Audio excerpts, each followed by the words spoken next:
बात छुपाई थी राजकुमार आदित्य। तुम्हारी माँ से मैंने दूसरा विवाह किया था। उनसे पहले मेरी एक पत्नी और थी जो कि मेरे राज्य पर बुरी नजर रखती थी और वो शैतान को प्रसन्न करने के लिए जादू टोना करती थी और निर्दोष लोगों की बलि भी देती थी। जब मुझे ये पता लगा तो मैंने उसे अपने राज्य से धक्के मारकर बाहर निकाल दिया और बदले में उसने मुझे श्राप दे दिया कि जब भी मैं किसी दूसरी स्त्री से विवाह करूंगा और उससे जो मेरी संतान होगी उस संतान को आजीवन कुंवारा ही रहना होगा। अगर मेरी संतान किसी भी स्त्री से विवाह करने के लिए जैसे ही वरमाला उसके गले में डालेगी उसकी पत्नी एक मोम में परिवर्तित हो जाएगी और उसके कुछ समय के बाद मेरी संतान भी मोम में परिवर्तित हो जाएगी। मुझे तो अभी भी विश्वास नहीं हो रहा कि जो आप बोल रहे हैं क्या वो वास्तव में हो सकता है। मैं जो कह रहा हूँ वो बिल्कुल सत्य है राजकुमार आदित्य। मैं तुम्हें और तुम्हारी पत्नी को मोम का बनता हुआ और तुम दोनों को पिघलते हुए नहीं देख सकता। बरसों से उस श्राप को खत्म करने के लिए ना जाने कितने साधुओं को महल में तंत्र मंत्र करने के लिए बुला चुका हूँ, मगर कुछ भी नहीं हुआ। अपने पिता की बात सुनकर राजकुमार आदित्य ने गंभीर अवस्था में कहा, पिताजी, मैं राजकुमारी सुलेखा से प्रेम करता हूँ और कोई भी श्राप मेरे प्रेम के आड़े नहीं आ सकता और जो भी होगा मैं देख लूंगा।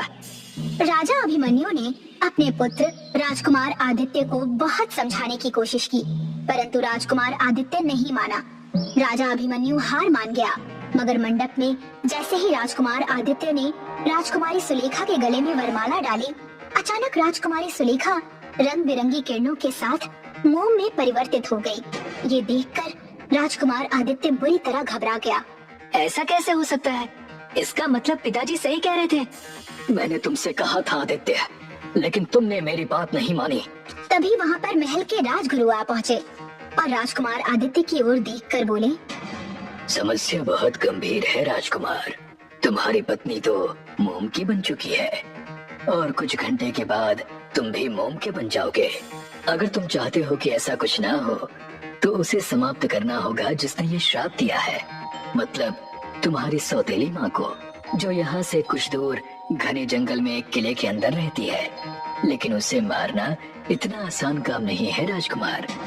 तो मुझे बताइए राजगुरु, मैं उन्हें कैसे खत्म कर सकता हूँ? तुम्हारी सौतेली माँ एक शैतान की पुजारन है जो बहुत ही शक्तिशाली है। उसके ऊपर किसी भी तरह का तंत्र मंत्र काम नहीं करता। उसे केवल वही समाप्त कर सकता है जिसके पास उसकी ही जैसी शक्ति हो।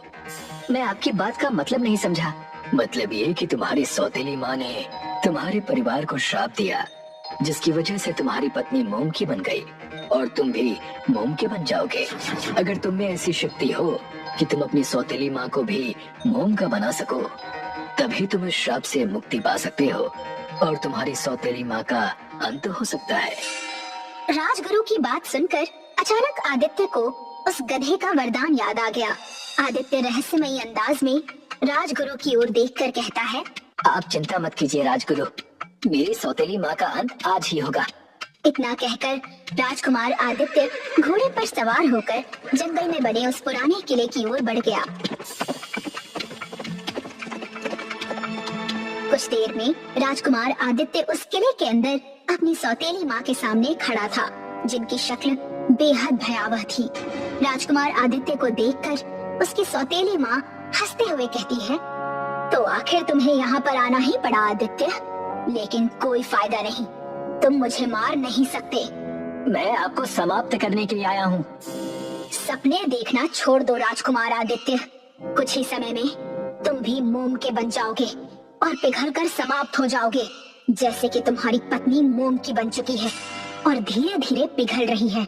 अचानक राजकुमार आदित्य अपनी सौतेली माँ के करीब आ गया और उसका हाथ पकड़ लिया। ऐसा करते ही राजकुमार आदित्य की सौतेली माँ मोम भी परिवर्तित होना प्रारंभ हो गई। ऐसा नहीं हो सकता, नहीं, ये